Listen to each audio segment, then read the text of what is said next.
Yeah. And there's interesting stuff in there, which says about what is the duty of a householder. But we'll get to that when we come there. Yes. So Maharaj, it's 7:30. But thank you very much for this, a very different perspective to bargaining in the Holy Dham. Believe you me, that was really, I never thought about it.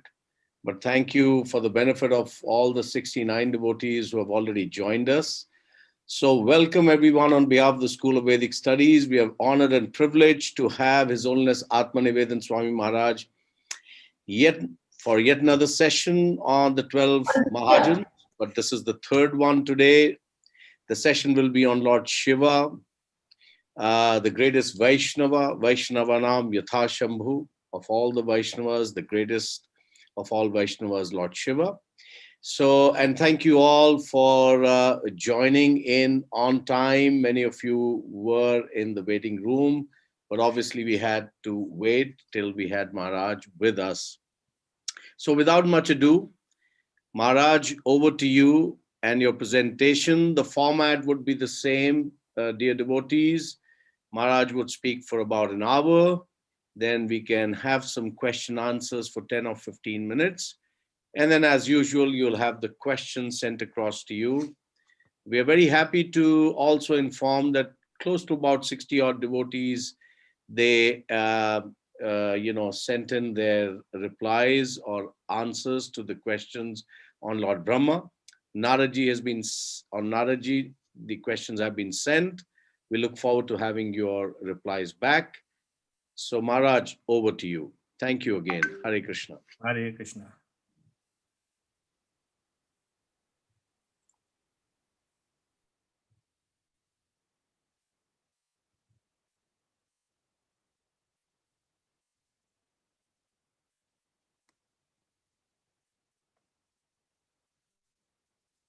So the first three slides of every presentation are going to be the same, because it is keep our style of focus, but there is a slight change in each slide. That you see the red circle, it keeps moving from Brahmā to Nārada, now to Śiva, and then Kumāras and the Kapila, Vyasa, and so forth. So get ready for an experience of Lord Shiva. Although Lord Shiva is such a great personality that he cannot present everything within an hour or so. But I have tried to do my best to try and make it interesting so that we can get the flavor of Lord Shiva and his greatness. So of course, in this one is, the sloka from the Bhagavatam is saying the 12 Mahajanas, and Lord Shiva is in highlighted in red. And this is the statement Srila Prabhupada makes to the sloka.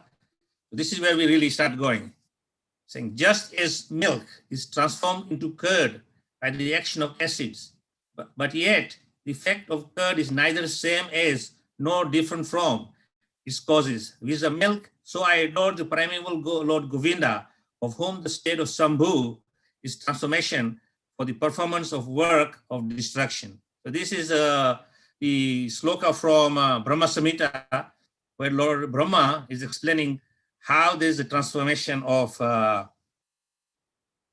this is, as we all see, milk, and then there's curd, and when there's acid effect, it becomes transformation. So Srila Prabhupada explains, milk is milk, yogurt is yogurt, although yogurt is a derivative of milk, but you cannot use milk in the place of yogurt or use yogurt in the place of milk. They have their own constitutional position. So this is the Supreme Lord who transforms into Shiva in the material world. So we have to have a clear understanding that Lord Shiva is not an ordinary living entity. He is Sadasiva, Mahavishnu in the spiritual world. And when he transforms himself as Shiva Shambhu in the material world to enact a particular role, this is called a kind of guna avatar, that he is representing the mode of ignorance. So the third Mahajana is Lord Shiva, and this is stated in in the scriptures, Bhagavatam, it says, Lord Shiva is known as the greatest devotee of the Supreme Personality of Godhead. He is known as the best of all types of Vaishnavas, Vaishnava Atha Sambhu. Consequently, Lord Shiva has a Vaishnava Sampradaya, the disciplic succession known as a Rudra Sampradaya. Just there is a Brahma Sampradaya coming directly from Lord Brahma, the Rudra Sampradaya comes directly from Lord Shiva. Lord Shiva is one of the 12 great personalities as stated in the Srimad Bhagavatam. This is 6th canto, chapter 3, text 20. So this is Lord Shiva is the head of his Sampradaya, Rudra Sampradaya, as he is also the exponent of philosophy, which explains to us how to understand the mood of bhakti. As you can see, Lord Shiva here very peacefully sitting, meditating, and you can see in his right hand is Japamala. Now, obviously, some people consider Lord Shiva as God. Now, God doesn't need to chant his own names. So I'm sure Lord Shiva is not sitting there very peacefully in his meditation and going Om Namo Shivaya, Om Namo Shivaya. On the contrary, he's chanting the holy names of the Lord, specifically the name of Krishna and Rama. So Shiva has a lot of glorification in one of the Puranas written by Vyasadeva, is Shiva Purana. And of course, there are many versions of it, but you have to be careful you read the correct one. Otherwise, you will get a lot of confusion and misunderstanding of the personality of this of Lord Shiva himself. So in the present day, the great leader of Rudra Sampradaya is Nimbalkaracharya. And he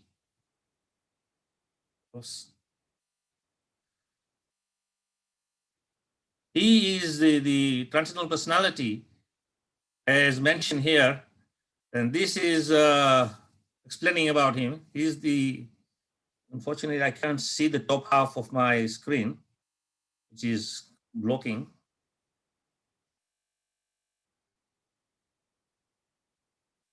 Vishnu Swami is the founder Acharya of the Rudra Sampradaya in the oldest of the 4 recognized Sampradayas. The emphasis of this school called Suddha Advaita or pure monism is on the concept of lila or pastimes of which God can be transcendental and immanent according to his will. Thus, everything is pure, including the material universe that is created by God and intimately related to him. In his method of worship, Vishnu Swami gives prominence to Rama, the previous avatar of Krishna.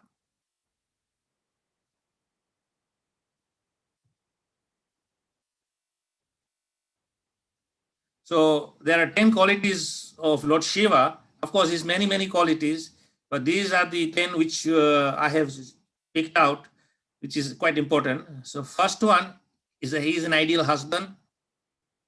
Second, he's balanced in everything. He's impartial. Impartiality is there. Intolerant to injustice. Lord Shiva cannot at all tolerate any injustice of any kind to anyone. Of course, he's a great dancer. He's a great renouncer, Vairagi. Ashutosh, very easily pleased. 8, harmony, unity in diversity. So of course, this is something Srila Prabhupada also quite often told us, that there should be harmony or unity in diversity. So Lord Shiva is an embodiment of that harmony, of uniting everything in diversity. He's benevolent. And of course, he's Ardha Nareshwar, combined Shiva and Parvati. So the first one is an ideal husband. He is very much devoted to his beloved wife Parvati.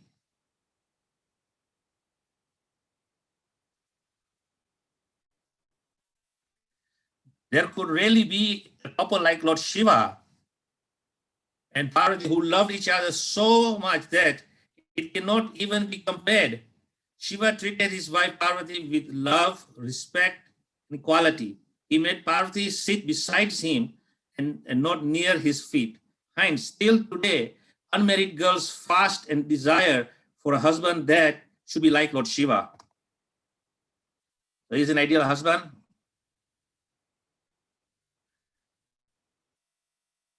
Shiva is one who possesses contrasting characteristics, acceptance and repulsion. Simultaneously, he has the potential to create and bring about dissolution. Also, the combination of serenity, anger, the moon, tranquility, the third eye, radiance, which reduces to ashes, sattvika, sattva predominant, tamsika, tama predominant temperament. So you can see that he is balanced in everything, and this is showing his quality as is perfectly balanced.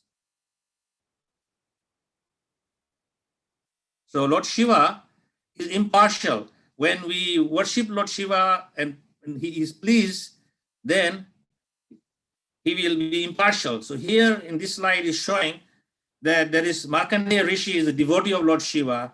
He was supposed to be killed by time, and he embraced himself to Shiva Linga and prayed, took shelter of Shiva, that please protect me from this untimely death. And you can see the slide. Yamraja comes and Shiva then intervenes and tells Yamraja, come back later. Don't bother my devotee. So here Lord Shiva is protecting Markandeya.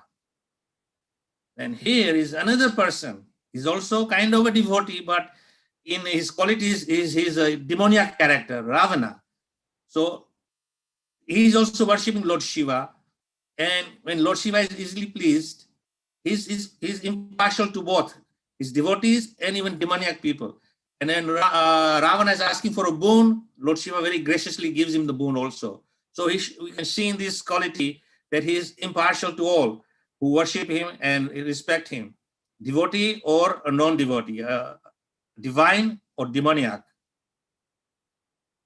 So Lord Shiva is totally impartial to everyone. Be it a deva or a demon, angel or a ghost, for him, a devotee is a devotee. It doesn't matter who he is. For this, usually he is simultaneously called Bholanath. Shiva is the innocent God who often grants the boon to people, even if they are evil. At the heart, evil at heart. He does not discriminate between the devas or the deities. Of course, we also know the story of Bhasmasura. He came and asked for a boon that anyone he touches becomes ashes, and then Lord Shiva gave it to him, and then again what happened? He wanted to kill Lord Shiva with that boon. So Lord Shiva is not considering whether the boon is going to be counterproductive or not. He is very easily dispensing because he is, as I said, impartial to whoever worships him. Shiva never tolerates injustice and evil. He is the destroyer of all evil things. He was fair even when destroying the Rakshasas according to the Vedic texts. We should work towards zero tolerance of evil around us and take a firm stand against injustice. So Lord Shiva is teaching us how to become tolerant in all situations, but at the same time, not to be taken in by injustice. Any injustice is dispensed to anyone should be taken care of, and fairness should prevail. So this quality of intolerant to injustice is there. Of course, he's a great dancer. So dance is mostly considered as a feminine form of art, but Shiva is also known as Nataraj. He is the Lord of dance. The connotation of the word Nataraj can be derived by breaking the word Natya. Natya meaning dance, and Raja meaning king. So in entirety, Nataraj means the king of dance. His dance is described. On Shiva Thandam Stotram by Ravana, the king of Lanka. So when Ravana was speaking about the Shiva's dancing, it is very nicely described how Lord Shiva dances wonderfully, and is bring great pleasure. Of course, his dancing also, on the other hand, is very destructive, because when Shiva does his tandem, the dissolution of the world comes to an end, and then of course everything starts again.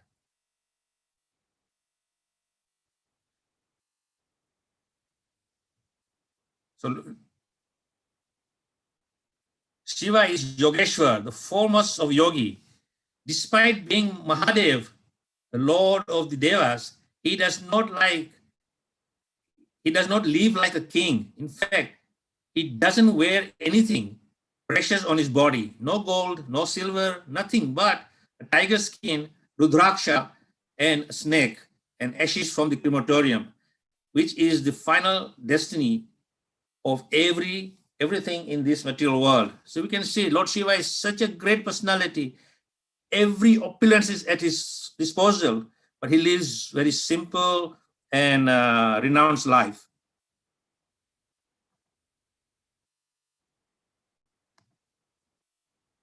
So this is the renouncer Vairagi.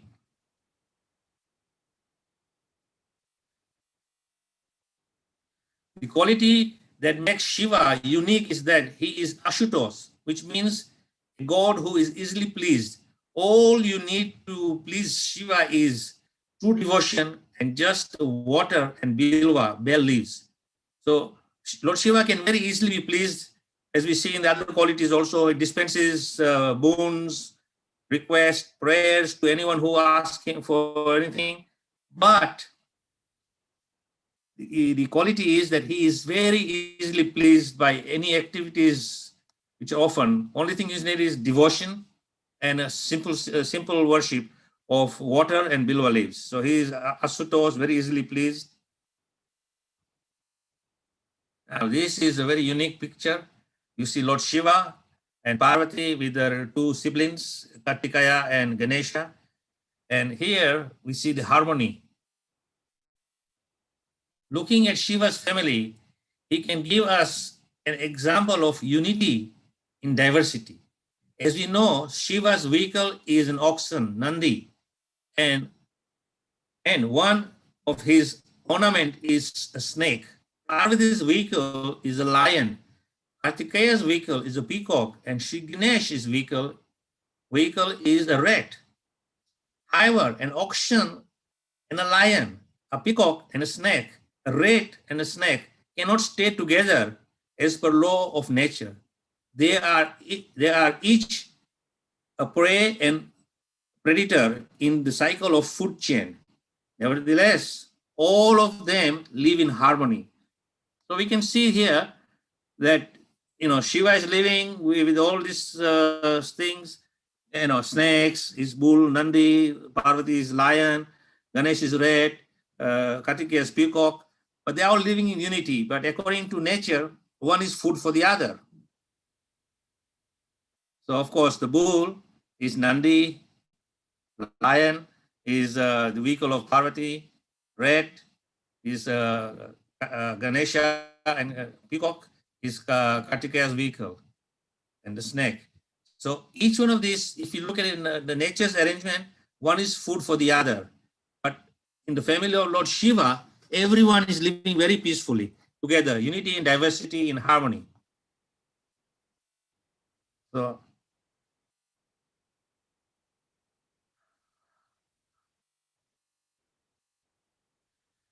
he is kind-hearted Lord Bholanath. Although he never becomes intolerant of our sins, he is also kind-hearted and gives forgiveness. When Daksha tried to degrade Shiva multiple times, Shiva never said a word. Even though Daksha was finally killed for his absolute sins, Shiva resurrected him and forgave him. This changed the mentality of Daksha. Similarly, we can take a lesson that if we want to change someone by applying forgiveness, it is always a better option than applying punishment. So of course, Lord Shiva is teaching us that if you really want to bring change in people's heart, start with forgiveness and not punishment, because punishment really doesn't really work. On the other hand, punishment really brings people more hatred towards you, and they become more animosity towards you, and it is counterproductive. So he is a great benevolent one. He is very easily forgiving.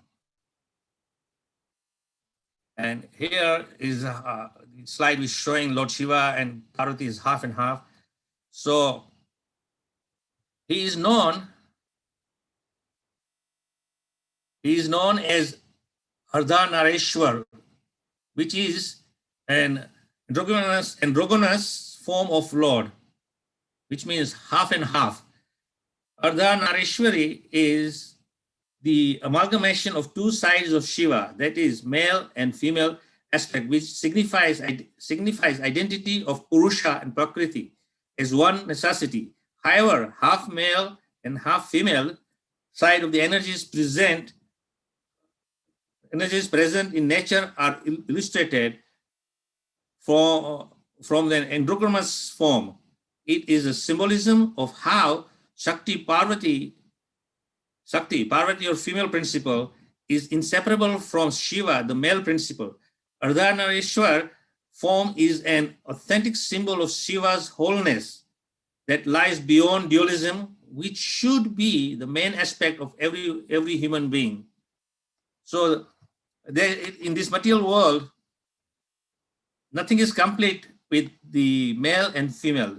The unity of male and female is considered the combination of completion. So here Lord Shiva is portraying himself as a great personality to show how we should be respectful to everything. And in order to have a proper harmony, then of course there should be respect and honor for all. So Ardhanareshwar combined Shiva and Parvati is there. Now we'll go into the next section of Lord Shiva's pastimes. The Prajapati said, O greatest of demigods, Mahadev, super soul of all entities and cause of their happiness and prosperity, we have come to the shelter of your lotus feet. Now please save us from this fiery poison which is spreading all over the three worlds. Now this is the part where Lord Shiva is being very magnanimous and protecting the world from the poison which came out from the Samudra Manthan. So the story begins with the meeting between sages, Sage Durvasa and Lord Indra. Sage Durvasa, with a lot of respect, offered garland of flowers to Indra. Lord Indra takes the flowers and places it on the forehead of his elephant, Airavat. The elephant takes the garland and throws it down on earth. The chief of sages, Durvasa, gets angry at this disrespectful treatment of his gift. Says the king of the demigods. So of course, Durvasa Muni, with great respect and honor, he brought a lotus flower garland, offered it to Indra, and Indra, of course, took it and gave it to his elephant. Elephant, his Airavata, picked it up with his trunk and threw it on the floor. So Durvasa, with great honor, as a sage, is honoring the king of heaven, Indra, with the gift of flower garland. And Indra is not very respectful to that. So he just says, I'll give it to my elephant. And then the elephant throws it down.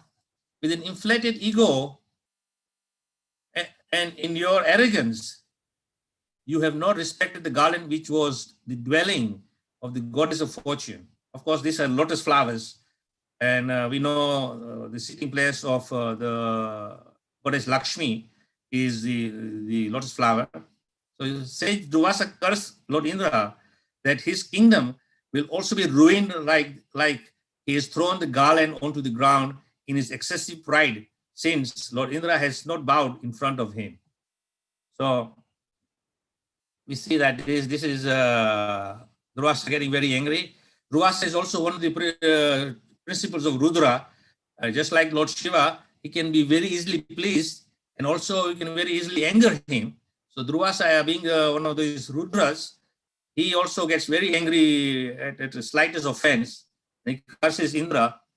And when he's cursing Indra, he says, Sage Durvasa walks away and Indra returns to his capital, Amarvati. The changes in Amarvati starts to take place following Durvasa's curse. The demigods and the people lose their vigor and energy. All the vegetable products and plants started dying. Men stopped doing charity. minds become corrupt. People started engaging in ultimate sensory pleasures, and men and women started getting excited over objects. Everyone's desire became uncontrollable.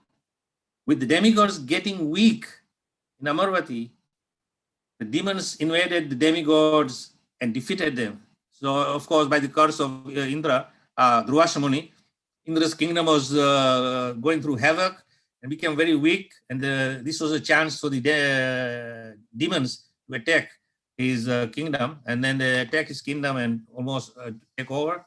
After being defeated, the demigods went to Lord Vishnu, who suggested the churning of ocean to restore the power back to the demigods by providing them with Amrita that would make them immortal.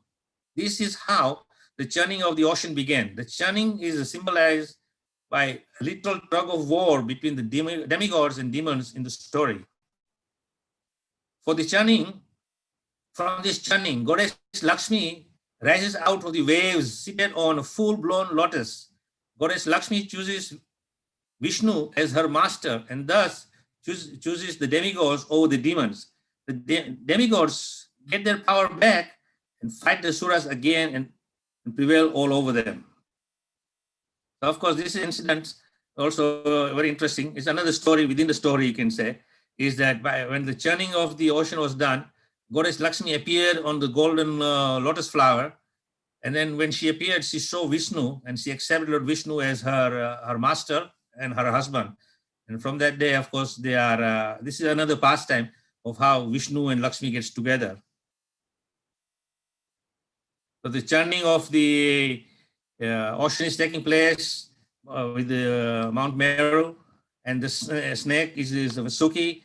You can see the slide, one side is all the demigods led by Brahma and Shiva and Vishnu. On the other side, they're the demons, and they're all churning the ocean where Lakshmi Devi appears. And of course, the churning goes in a way as unexpected. They were expecting Amrita, but a lot of poison came out. So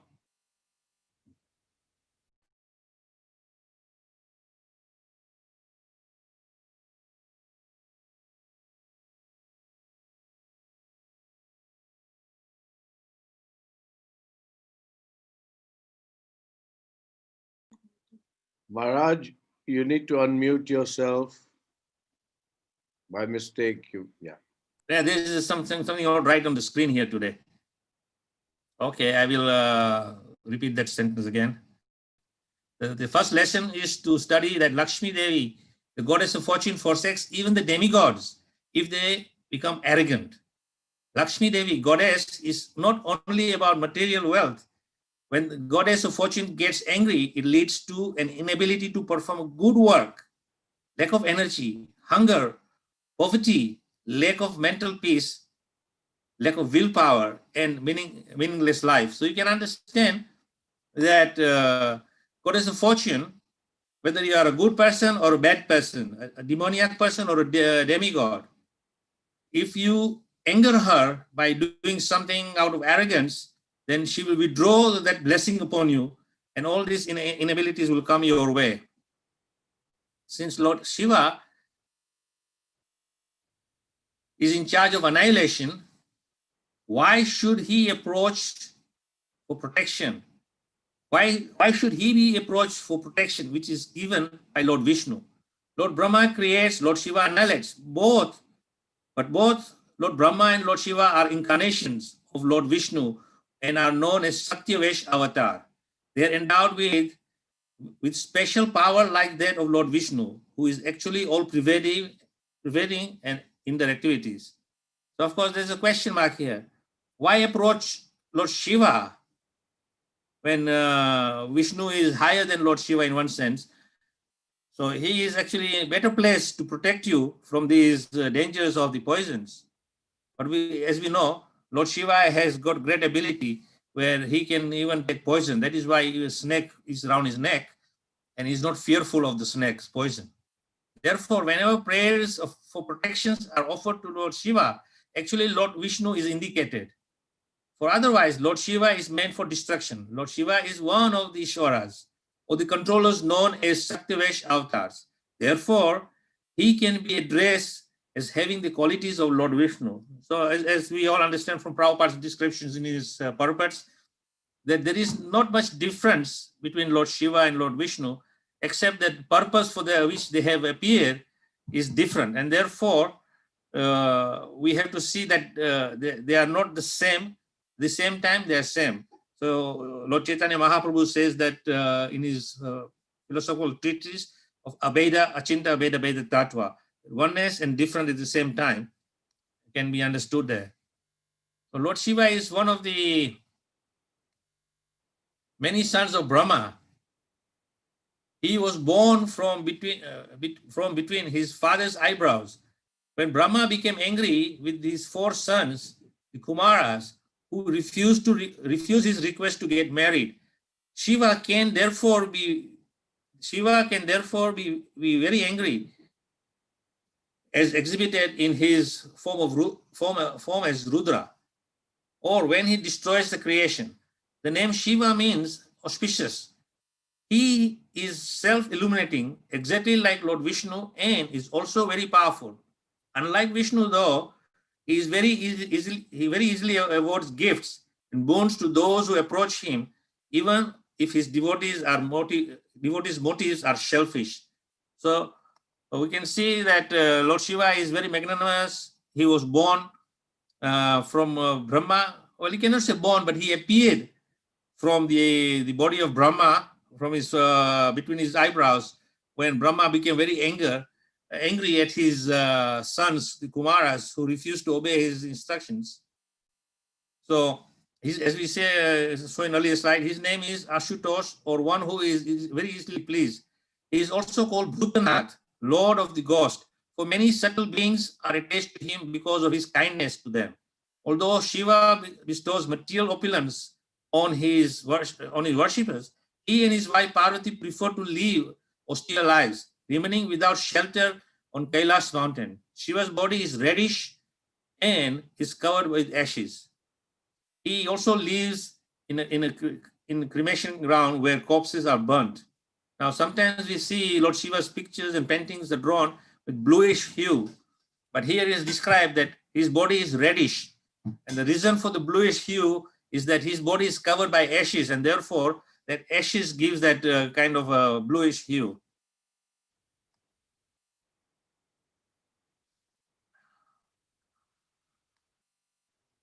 Once the demigods were struggling in their ongoing differences with the demons, and had recently been defeated in the battle. Lord Vishnu promised them Amrita, nectar, if they would temporarily cooperate with the demons and churn the ocean of milk. Seeing it in their own interest to cooperate, they made a proposal to the demons, who agreed to this joint venture. So, using Mount Mandara as the churning stick and the serpent Vasuki as the churning rope, they carried out the order of the Lord. Vishnu appeared as turtle. This is the Kurma avatar, and acted as the pivot for Mount Mandara. So you can see here that sometimes in the material world also, the enemies, they get together for some selfish interest, that they cooperate with each other, even though they are sworn enemies. We see this a lot in the materialistic political parties, when they form unsavory coalitions just for power. So here the same thing. The demigods were interested in retrieving their power. The demons also thought, okay, we will also become immortal. Let us cooperate. So as they were cooperating in this business of churning the ocean, initially the churning of the ocean produced nothing valuable, but they emitted a dangerous poison called hala.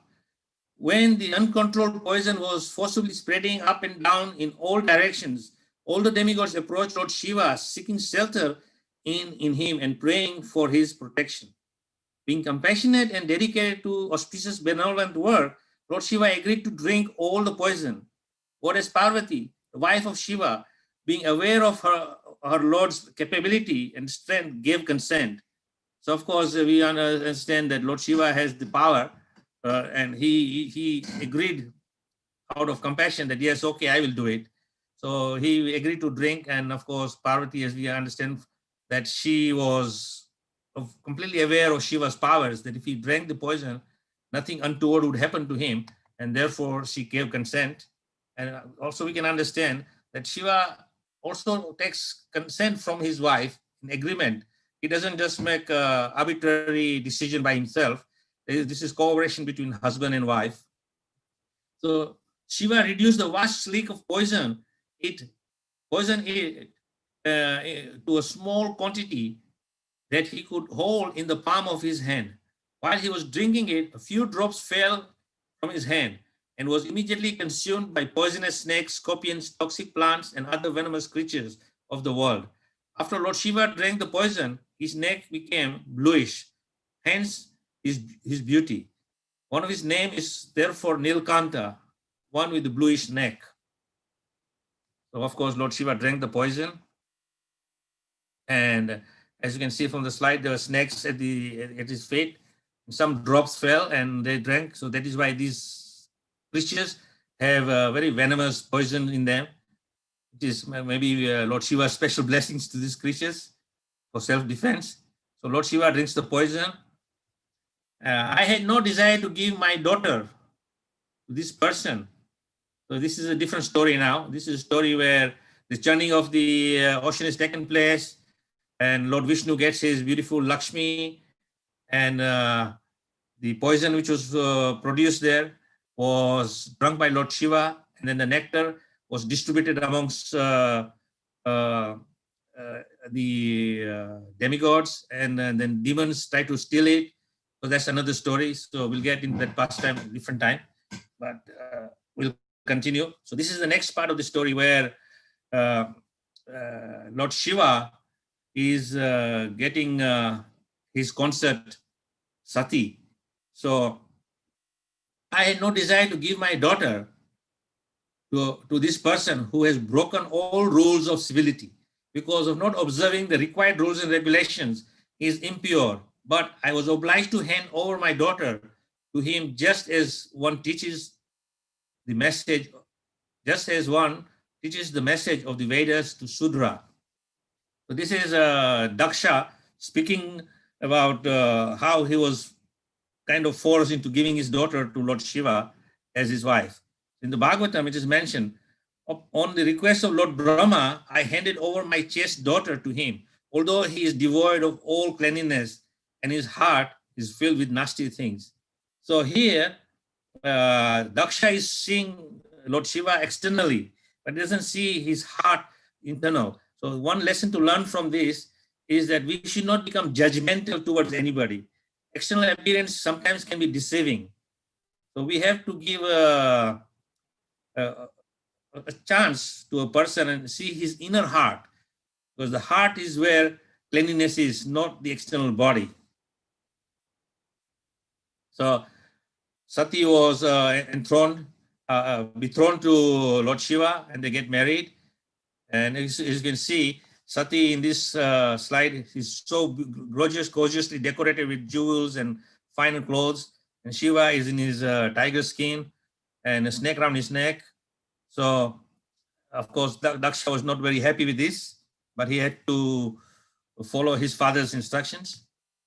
So, it is the duty of parents to hand over the daughter to a suitable person, just befitting their family tradition in cleanliness, gentle behavior, wealth, social position, etc. Daksha was repentant that on the request of Brahmā, who was his father, he had handed over his daughter to a person who, according to his calculation, was nasty. He was so angry that he did not acknowledge that the request was from his father. Instead, he referred to Brahmā as Paramasthi, the supreme teacher in the universe. Because of this, because of his temperament of gross anger. So you can see Daksha, because he was so angry that instead of addressing his father, he's calling him by his name, Brahmā, So this is also we learn from this incident is we have to be careful to control our anger, because in anger we may say things which we don't mean, and then it can cause funny problems later on.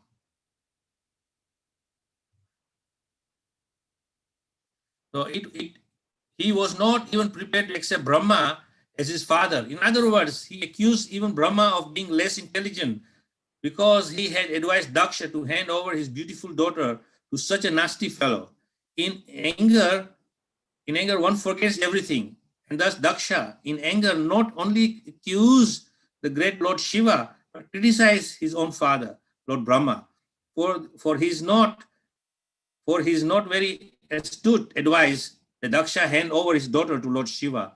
So we can see that Prabhupada is using very wonderful language here to describe that one who is completely bewildered by anger, they kind of say things which are not appropriate.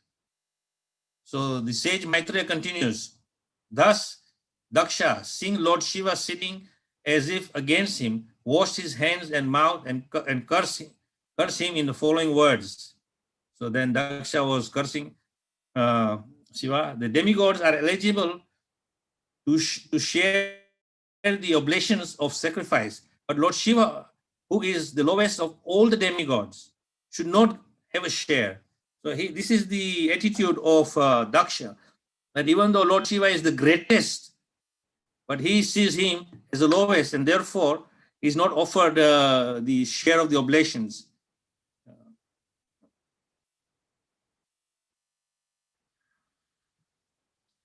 Because of this curse, Lord Shiva was deprived of his share of the oblation of the Vedic sacrifice. It was due to the curse of Daksha. Srila Vishwanath Chakravarti Thakur comments in this connection that Lord Shiva was saved from the calamity of taking part with other demigods who were all materialistic. Lord Shiva is the greatest devotee of the Supreme Personality of Godhead, and it is not fitting for him to eat or sit with materialistic persons like the demigods. Thus, the curse of Daksha was indirectly a blessing, for Shiva would not have to eat or sit with other demigods who were too materialist. So, of course, there is always good in everything if you see it with the right vision. And if you have the wrong vision, then obviously you will not see these things. Like they're saying that if you look at a beautiful rose bush, and if you are a negative person, you will see thorns in the bush. If you're a positive person, you will see the roses in the bush. So here Lord Shiva is saying that this curse in a way is good because it gives me permission to leave this association of demigods or materialists and not be with them. Because as we understand, Lord Shiva is the greatest Vaishnava, and therefore he's not interested in materialistic things. He's only interested in love and devotion towards the Supreme Lord.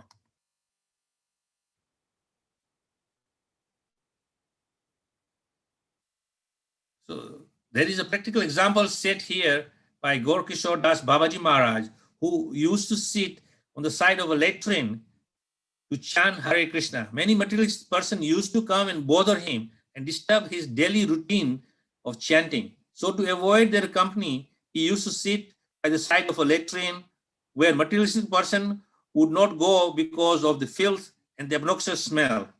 However, Gaur Kishore Das Babaji Maharaj was so great that he was accepted as a spiritual master of such a great personality as His Divine Grace, Om Vishnupad, Sri Srimad Bhakti Siddhanta Thakur Goswami Maharaj. The conclusion is that Lord Shiva behaved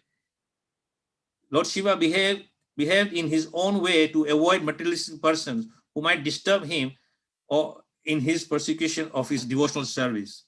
So again, Prabhupada is citing here the example of his own spiritual master, how he took shelter from Gaur Kishore Das Babaji, who is also Sakshat Vairagi, a fully embodiment of renunciation.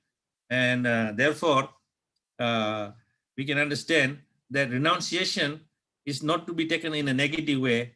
It is to be in a positive way, that people stay away from materialistic people, to prevent being associating with them and being contaminated by them. Because there is saying, as you associate, their association will affect you, and you may take on some of their qualities, and good qualities will be then disturbed. Upon understanding that Lord Shiva had been cursed, Nandishwar, one of Lord Shiva's principal associate, became greatly angry. His eyes became red, and he prepared to curse Daksha and all the Brahmanas present there who had tolerated Daksha's cursing Shiva in harsh words. So Nandi not is only his vehicle, but he is a great associate, and therefore the personality of Nandeshwar cursed all the Brahmanas and all the people who were assembled there, who tolerated this behavior of Daksha. There is a long-standing dissension among some of the neophyte Vaishnavas and Saivites. They are always at loggerhead. When Daksha cursed Lord Shiva in harsh words, some of the Brahmanas present might have enjoyed it because some Brahmanas do not very much admire Lord Shiva. This is because of their ignorance of Lord Shiva's position. Nandeshwar was affected by the cursing, but he did not follow the example of Lord Shiva, who was also present there.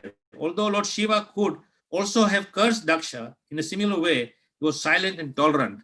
We understand from the earlier slides that Lord Shiva is very tolerant, but his devotees is not tolerant. So it is understood that for one's own position, we can tolerate, but if there is injustice or done to a devotee, then that should not be tolerated by us.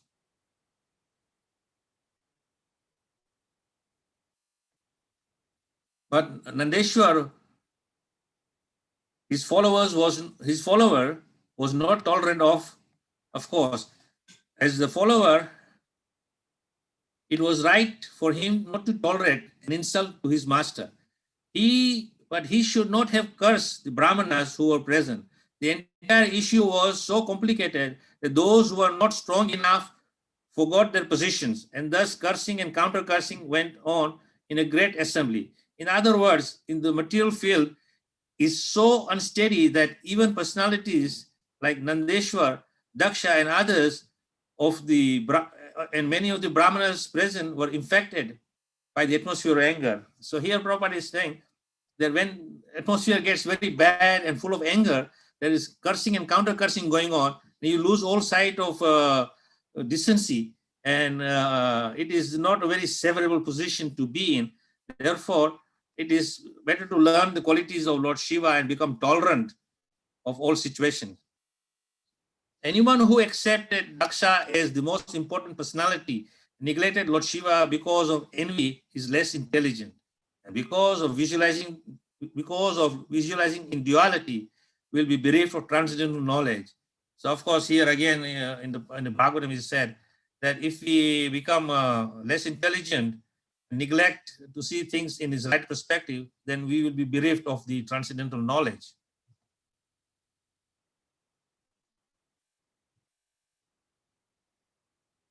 The first curse by Nandeshwar was anyone supporting Daksha was foolishly identifying himself with the body, and therefore, because Daksha had no transcendental knowledge, supporting him would deprive one of transcendental knowledge. Daksha, Nandeshwar said, identified himself with the body like other materialistic persons, and was trying to derive all kinds of facilities in relationship with the body.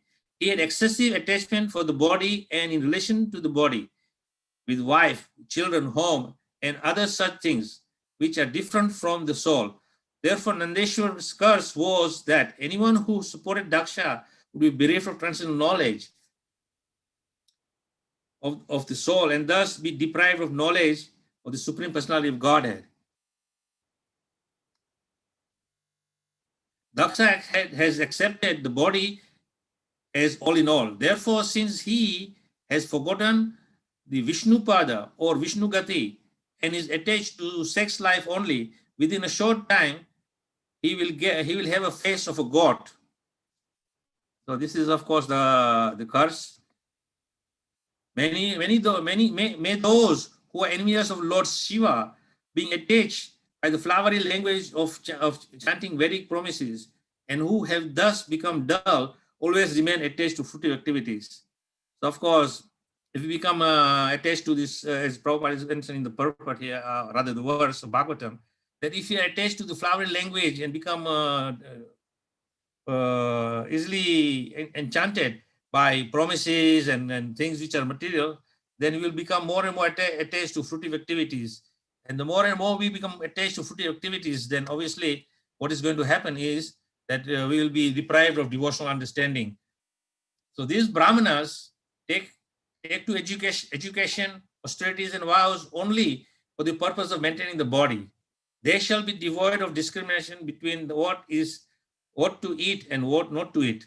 They will acquire money, begging from door to door, simply for the satisfaction of the body. So again, it is mentioned here in this verse that in this age, the Brahmanas, who are supposed to be most learned and know the knowledge of Brahma or the Supreme, will perform austerities, take to education, make vows, just to maintain the body.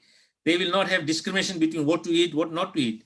So we can see it's a very dangerous position in the Kali Yuga for the Brahmanas due to their, I suppose, their forefathers who are very much envious of Lord Shiva, and due to that they got the curse. Still, in this age, by mercy of Sri Chaitanya Mahaprabhu, even such persons can be free from this. The third curse inflicted by Nandeshwar on the Brahmanas who supported Daksha is completely functioning in the age of Kali.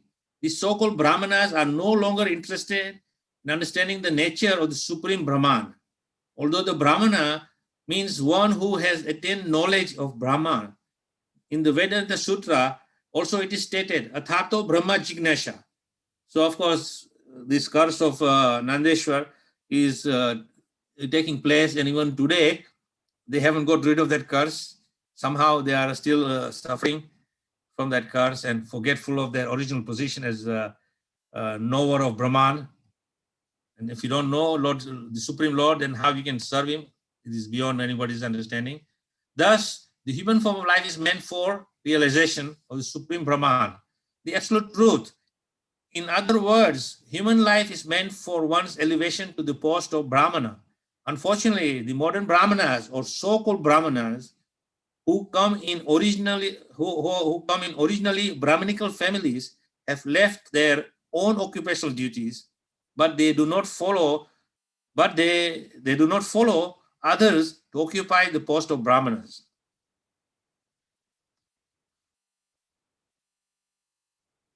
Such Brahmanas, having been cursed by Nandeshwar, are actually in a position where they have no discrimination between eatables and non-eatables, and simply living to maintain the perishable material body and his family. Such fallen conditioned souls are not worthy to be called Brahmanas. But in Kali Yuga, they claim to be Brahmanas. And if a person actually tries to attain the Brahmanical qualification, they try to hinder his progress. This is the situation in the present age. Chaitanya Mahaprabhu condemned this principle very strongly. So of course, as we know from Srila Prabhupada and his teachings that, even in present day India, where Brahmanas are consider themselves very elite, and if anybody is trying to come up to the Brahmanical standard who are not born in a Brahmana family, then they are condemned as unworthy. But Chaitanya Mahaprabhu, the Supreme Lord himself, he says he condemns this principle very strongly, and he himself has instituted that doesn't matter whether you are in any part of the four varnas or the four ashrams, as long as you have developed love for the Supreme Lord, then you are a perfect candidate and eligible to perform devotional service and be elevated to the highest platform. So during his conversation with Ramananda Rai, he said that regardless of whether a person is born in a Brahmana family or a Sudra family, regardless of whether he is a householder or a sannyasi, if he knows the science of Krishna, he must be a spiritual master. Chaitanya Mahaprabhu had called so many Sudra, Chaitanya Mahaprabhu had many so-called Sudra disciples like Haridas Thakur and Ramananda Rai.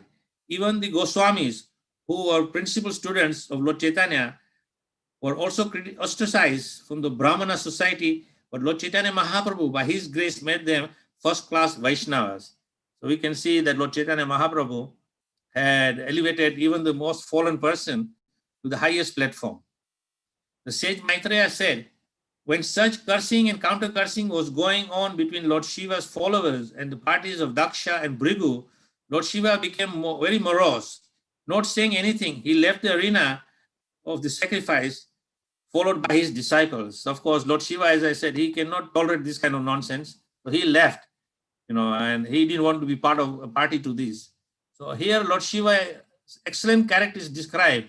In spite of cursing and counter-cursing between the parties of Daksha and Shiva, because he is the greatest Vaishnava, he was so sober that he did not say anything. A Vaishnava is always tolerant. Lord Shiva is considered the topmost Vaishnava. So his character, as shown in this scene, is excellent. He became morose because he knew that these people, both his men and Daksha, were unnecessarily cursing and counter-cursing one another without any interest in spiritual life.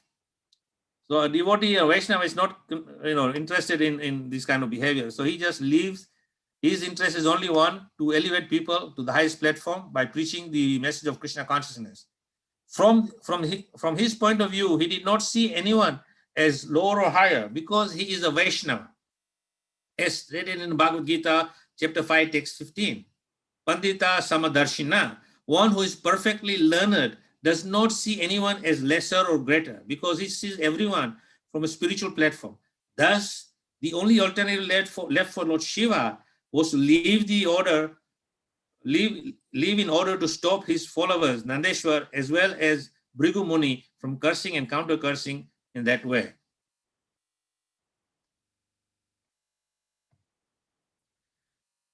The chaste lady, the daughter of Daksha, heard the heavenly damsels flying in from the sky, conversing about the great sacrifice being performed by her father. So, of course, this is another section. We cannot go through the whole Bhagavatam in short time. So, Shiva had left already, and Daksha's yagya was disturbed. Now, Daksha is performing another yagya to get the favor of the demigods and everyone to become again more materialist and get his materialistic desires fulfilled. And when he's inviting many persons. So here, the chaste lady Sati, the daughter of Daksha, heard the heavenly damsels flying in the sky, conversing about the great sacrifice being performed by her father. When she saw that from all directions, the beautiful wives of the heavenly damsels, their eyes very beautiful, glittering, were near her residence and were going to the sacrifice, dressed in fine clothing and ornaments, with earrings and necklaces, with lockets. She approached her husband, the master of bhutas, in great anxiety and spoke as follows. So of course, Sati is seeing all these people going, on their way to attend Daksha's yagya, and she is now in anxiety, and she approaches her husband. Sati says, "My dear Lord Shiva, your father-in-law is now executing great sacrifice, and all the demigods, having been invited by him, are going there. If you desire, we may also go." Now you see, Sati is addressing Lord Shiva here and saying, your father-in-law is executing great sacrifice. Why is she saying this? Because she is very upset with her father. So she's ashamed to call Daksha her father. And therefore she's saying to Lord Shiva, your father-in-law is doing this. And if you desire, we may go. So the great sacrifice is performed, and all the demigods are approaching, and Sati is feeling left out because she wanted to go and see her father and family members and so forth. Oh, best of demigods, how can the body of a daughter remain undisturbed when she hears that some festive event is taking place in her father's house? Even though you may be considering that I have not been invited, there is no harm if one goes to the house of a friend, of one's friends, husband, spiritual master, or father without invitation. So Sati is trying to convince Lord Shiva that, look, let's go. It is nothing wrong, even if you are not invited. We are going to something, to a friend's place, to a husband's place, to spiritual master, father, and there you don't need an invitation, really. So Sati is trying to convince Lord Shiva, oh, immortal Shiva, please be kind towards me and fulfill my desire. You have accepted me as half of your body. Therefore, please show kindness towards me and accept my request. Of course, Sati is pleading with Shiva in all different ways to melt his heart, so then Shiva would agree to go and be present in the yagya. The great Lord replied, my dear beautiful wife, you have said that one may go to a friend's house without being invited. And this is true, provided such a friend does not find fault with the guest because of bodily identification, and thereby become angry towards him. So of course, Lord Shiva is saying very sarcastically here to his wife that it is nothing wrong to go to your friend's place. You're not invited. But if he starts finding faults in you just because of bodily identification, that is not appropriate, because of course we understand from this pastime that Daksha was not very happy with Shiva, the way he dresses and the way he is looked upon as very dirty person, smearing his body with ashes from the crematorium and so forth. So Lord Shiva continued, if one is hurt by the arrows of an enemy, one is not as aggrieved as when cut by the unkind words of a relative. For such grief continues to rend one's heart day and night. And Prabhupada is using this word rend, continues to rend one's heart day and night. Rend means cause great emotional pain. So Prabhupada is very expert in English language, where he is using some words which are beyond our dictionary. So just for your clarification, I have put a little point at the bottom. Rend, R-E-N-D, means cause great emotional pain. So Lord Shiva is saying that if an arrow comes and hurts you, you can heal the wound, but the words which give you grief continues to rend one's heart day and night, and this emotional pain in the heart cannot be freed from. So my dear wife, my dear white complexioned wife. Of course, Sati was very, very beautiful, and her complexion was beyond this material world. It is clear that many daughters of Daksha, of the many daughters of Daksha, you are the pet. Yet you will not be honored at his house because of your being my wife. Rather, you'll be sorry that you are connected with me. So of course, Lord Shiva is saying that you are so beautiful. You are the darling daughter of Daksha. Daksha had many daughters, but of course, Sati was his favorite, and he had to give her away to Lord Shiva on the request of his father, Lord Brahmā. And here Lord Shiva is saying that even though you are his pet daughter, he will not honor you because you are connected with me. Therefore, he will insult you. And anyone who insults you, I cannot tolerate that. So better we don't go. Thereafter, Sati left her husband, Lord Shiva, who had given her half his body due to affection. Breathing very heavily because of anger and bereavement, she went to the house of her father. This less intelligent act was due to her being a weak woman. So Prabhupada is saying here that although Lord Shiva was trying to convince Sati not to go, but Prabhupada is making an underlying fact here that she still went nonetheless because she was only attached to seeing her family members, that in the weakness of the moment, because a woman's heart is very soft. And as Prabhupada says, the less intelligent act was due to her being a weak woman. She then reached her father's house where sacrifice was being performed and entered the arena where everyone was chanting the Vedic hymns. The great sages, Brahmanas and demigods were all assembled there, and there were many sacrificial animals, as well as pots made of clay, stone, gold, grass, and skin, which were all requisite for sacrifice. When Sati, with her followers, reached the arena, because all the people assembled were afraid of Daksha, none of them received her well. No one welcomed her but her mother and sister, who, with tears in their eyes and with glad faces, welcomed her and talked with her very pleasingly. So the only one who really were pleased to see her were his mother and her sisters. And others were afraid not to welcome her, even though that was an etiquette. Although she was received by her sisters and mother, she did not reply to their words of reception. Although she was offered a seat and a presence, she did not accept anything. For her father neither talked with her nor welcomed her by asking her about her welfare. So the father was not concerned with her. But as she is also respecting Lord Shiva's will, she did not accept any honor falsely given to her. in absence of her husband, of course. You are an offender at the lotus feet of Lord Shiva, and unfortunately, I have a body produced of yours. I am very much ashamed of our bodily relationship, and I condemn myself because my body is contaminated by relationship with the person who is an offender at the lotus feet of the greatest personality. So, of course, Sati is saying to her father that, she's ashamed that she's a bodily connection with Daksha, and he's an offender to the great personality of Lord Shiva. And she was not very happy. And she's saying, myself, because my body is contaminated by relationship with the person who is an offender.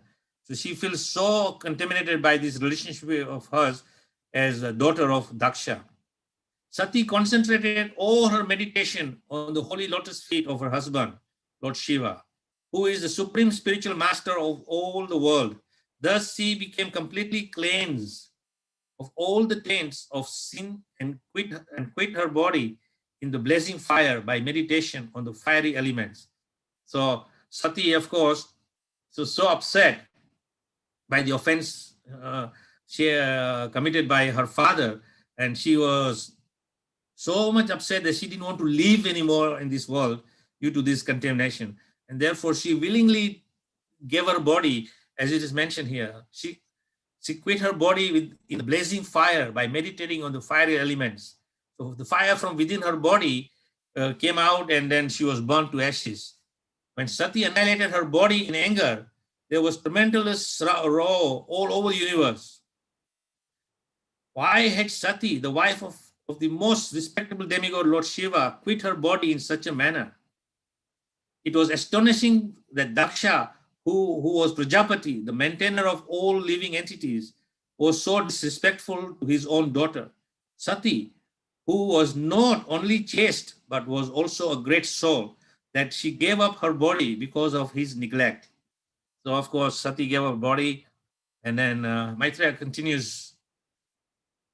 When Lord Shiva heard from Narada that Sati, his wife, was now dead because of Prajapati Daksha's insults to her, and that his soldiers had been driven away by the Ribu demigods, he became greatly angry.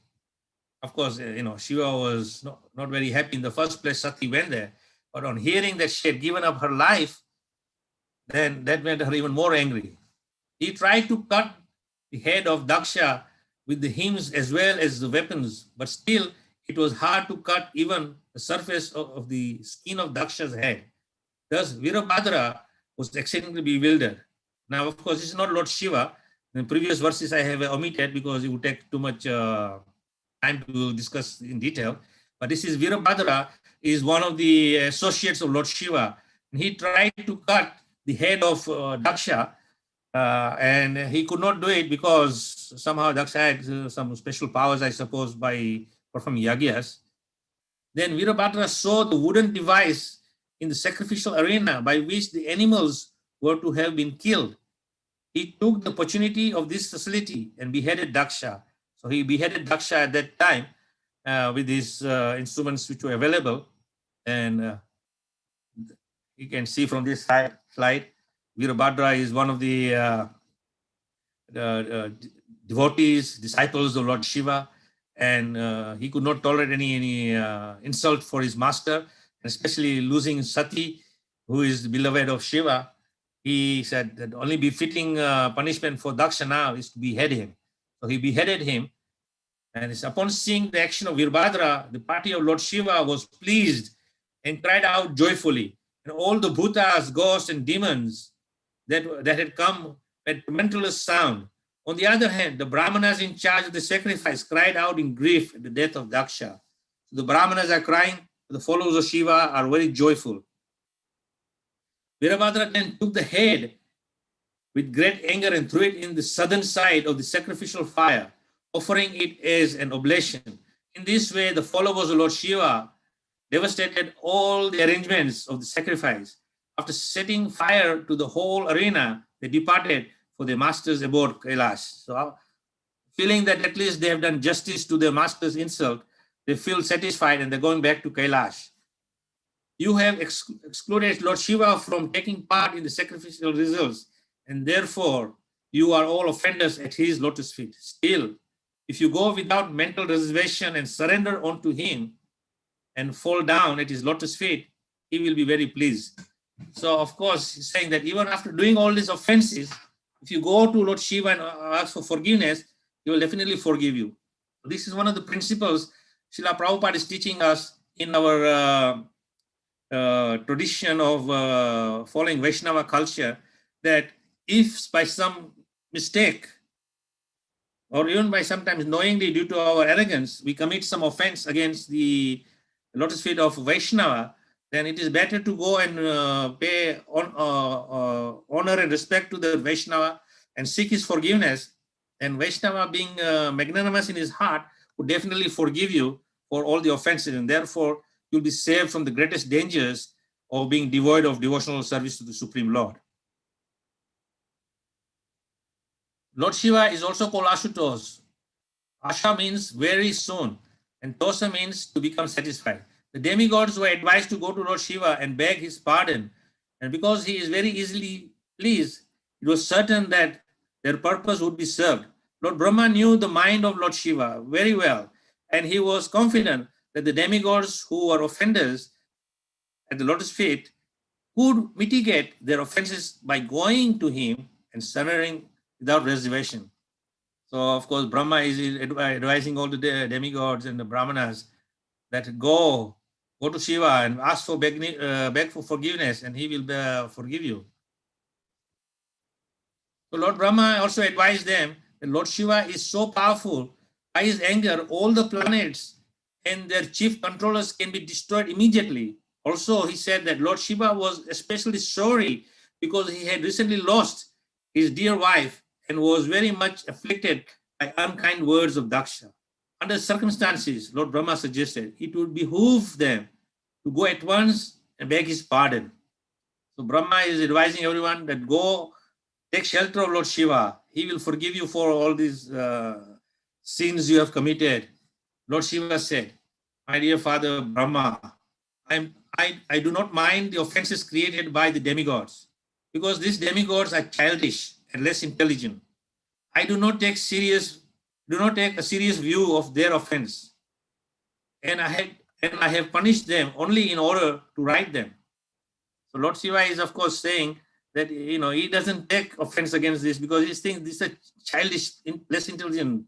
But still, he said that we have to administer some punishment so that they can correct themselves. So Lord Shiva continued, since the head of Daksha has already been burned to ashes, he will have a head of a goat. The demigods known as Bhaga will be able to see the share of sacrifice through the eyes of Mitra. So of course, in the ongoing onslaught, Virabhadra and all the other followers of Shiva, they kind of did so much serious damage. They cut the hands of some people, they gouged the eyes of some followers of Daksha, and so forth. So here, of course, he's saying that he will replace the head of Daksha with the goat's head, and the eyes of Bhaga, the other followers of Daksha, will get the eyes of Mitra so that they can see everything. The great sage Maitreya said, my dear Vidura, all the personalities present were very much satisfied in the heart and soul upon hearing the words of Lord Shiva, who is the best among the benefactors. After everything was executed, exactly as desired by Lord Shiva, Daksha's body was rejoined to the head of the animal meant to be killed in the sacrifice. So Daksha now gets a goat's head, and he is realizing that he made the biggest blunder in his life ever, and is seeking forgiveness from Lord Shiva. And Lord Shiva, of course, being greatly magnanimous, is forgiving. King Daksha went to offer prayers to Lord Shiva, but as he remembered the ill-fated death of his daughter, Sati, his eyes filled with tears, and in his bereavement voice, his voice choked up, and he could not say anything. So, of course, he realizes this, that he did a great injustice to his daughter, offended Lord Shiva. Now he's crying, praying for forgiveness. At this time, King Daksha, afflicted by love and affection, was very much awakened to his real senses. With great endeavor, he pacified his mind, checked his feelings, and with pure consciousness began to offer praise to Lord Shiva. King Daksha said, "My dear Lord Shiva, I committed a great offense against you, but you are so kind that instead of withdrawing your mercy, you have done me a great favor by punishing me. You and Lord Vishnu never neglect even useless, unqualified Brahmanas. Why then should you neglect me, who am engaged in performing sacrifice?" So he is praying, is also glorifying the Lord, that you are so kind to everyone, even useless Brahmanas, then what to speak of him? So great sage Maitreya said, thus being pardoned by Lord Shiva, King Daksha, with the permission of Lord Brahma, began to perform the yagyas along with the great learned sages, the priests and others. So we can understand from this that Prabhupada mentions in the purport that after Daksha getting the head of a goat, he could remember everything. So generally we think that the brain is a place where everything is stored in terms of memory and knowledge. But the brain actually is just an instrument. The real knowledge and real memory, everything is with the soul. So when the head was connected, then the soul again connected with the brain, and Daksha was able to remember these things. So it is very important understanding that how this whole system works, and not speculate about modern science, who think that they can replace bodily organs, and they are working. They are working by the presence of the soul. The soul is absent from the body, then everything is neglected. So on this note, we will stop here. I thank you all very much for your time. And if anybody has anything to add, we'll be very happy to hear from you. So, Hare Krishna Maharaj, thank you very much. It was indeed a very detailed, in-depth presentation. Thank you very much for putting it all together, particularly the 10 qualities of Lord Shiva that you shared with us was really very, besides informative, it also tells us there is so much to learn from personalities like Lord Shiva. Since we have already hit close to, I think it's 10 minutes to 9 now, I would request if any of the devotees have question, please send it across on the chat, and we can then put it, across to Maharaj. Or else we have a few announcements. So any questions?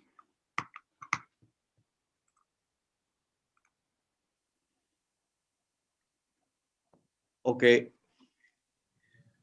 So, so Maharaj, I think there is, yeah. So Ramesh Govinda Prabhu. So Ramesh Govinda Prabhu. Hare Krishna, Rasakrida Prabhu, Danvat Pranam. Hare Krishna Maharaj, please accept my humble obeisance and lotus feet. Maharaj, I have a question. We spoke about Lord Shiva today, but who are the 12 Rudras? If you can answer me, you can please.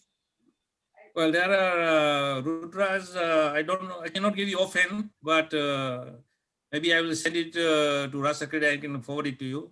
Of course, Dhruvasa is one of them.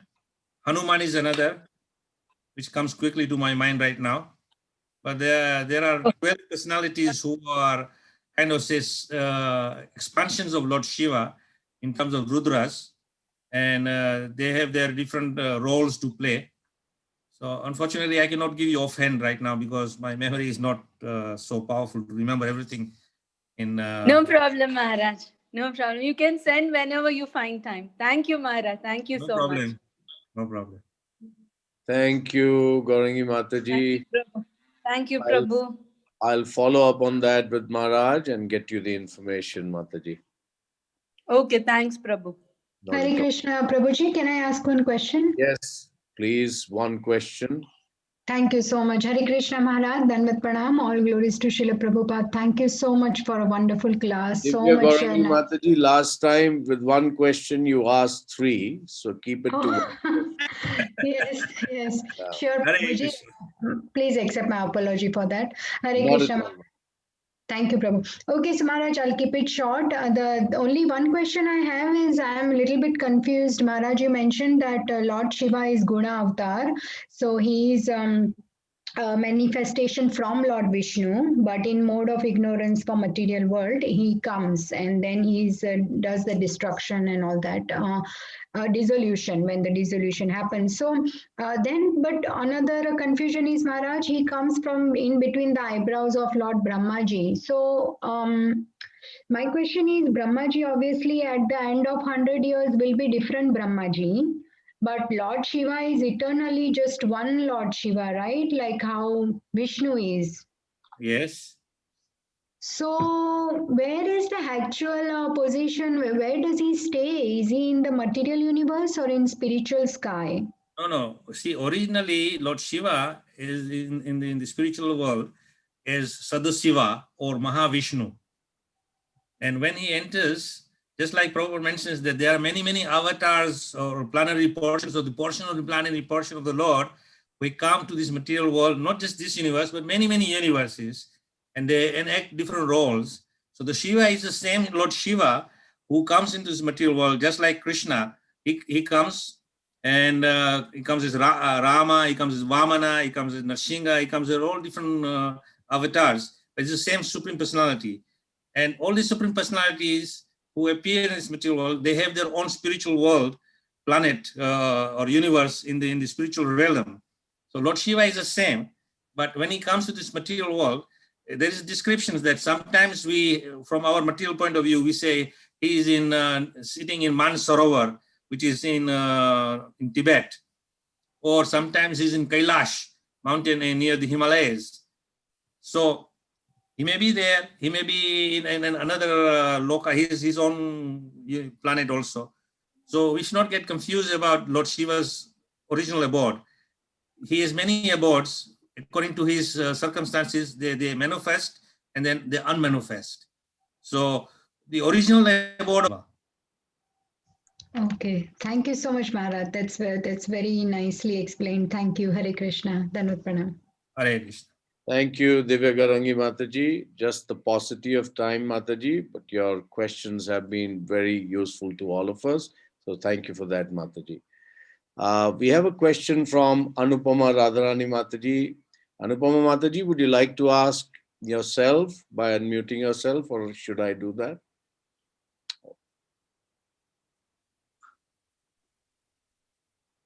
Okay. So the question from Anupama Radharani Mataji is, one of the qualities of Lord Shiva, as you mentioned, is that he is intolerant to injustice. If a devotee of Krishna prays to Lord Shiva for protection of the devotees, would that be inappropriate? Or should we continue to be tolerant of the injustices meted out by the demons of Kali Yuga?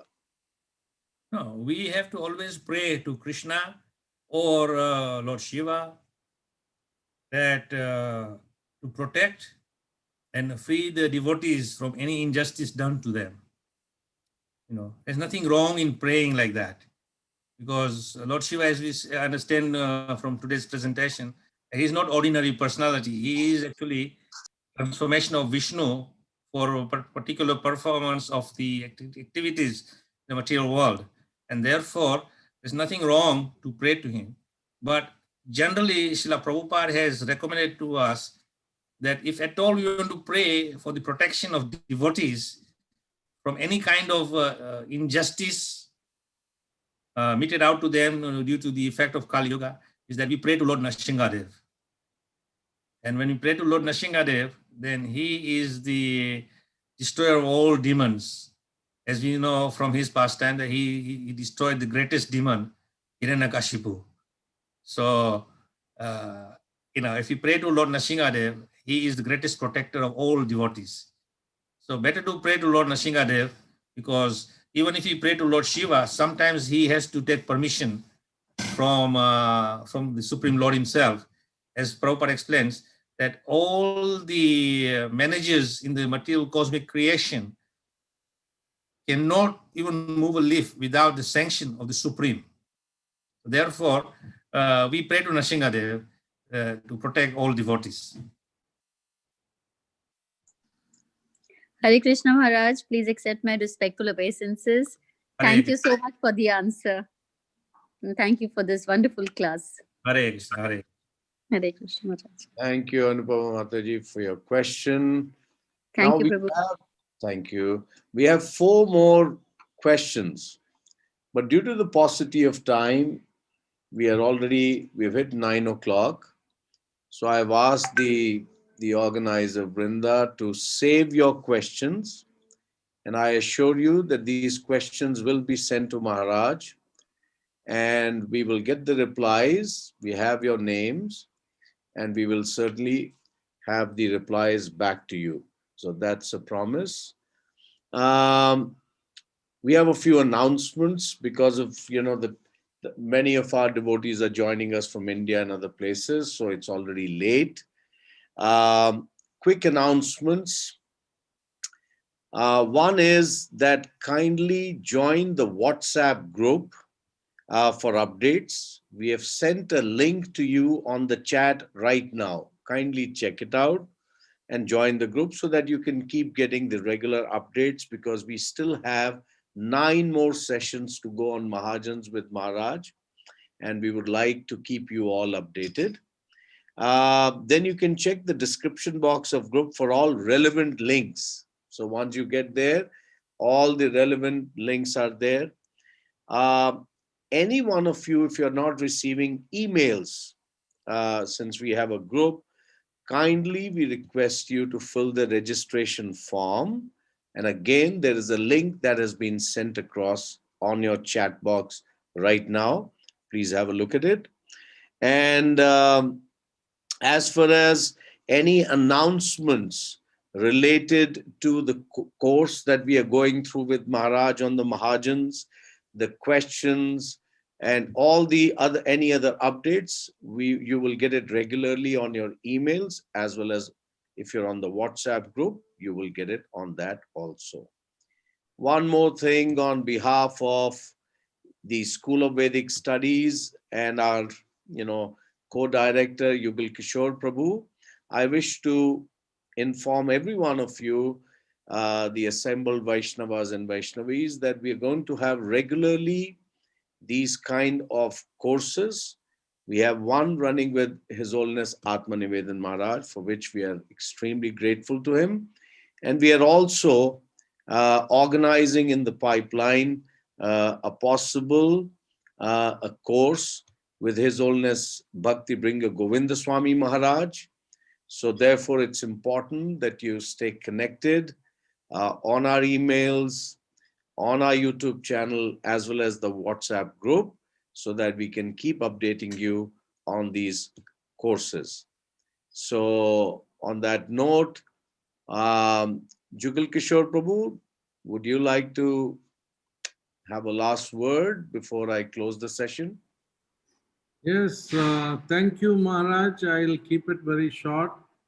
Yes, like I totally agree with Rasa Prabhu that the take home for the day were the 10 beautiful qualities of Lord Shiva. And it's also amazing to see how much Srila Prabhupada has glorified Lord Shiva in his purports of the 4th canto. And thank you so much for throwing light on that, Maharaj. And we are looking forward to your upcoming sessions as well. Thank you very much, Maharaj. Hare Krishna. Maharaj, thank you. And on behalf of all the assembled Vaishnavas and Vaishnavis, please accept our respectful obeisances.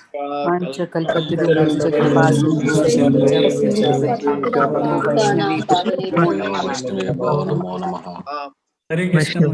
Atmanivedana Swami Maharaj ki. Srila Prabhupada ki. Ram away the Bhaktavinda ki. Assemble devotees ki jai. Hare Krishna. Hare Krishna. Hare Krishna Mahaprabhu. Hare Krishna Maharaj. Hare Krishna. Hare Krishna. Hare Krishna, Guru Maharaj. Hare Krishna Maharaj. Hare Krishna. Hare Krishna.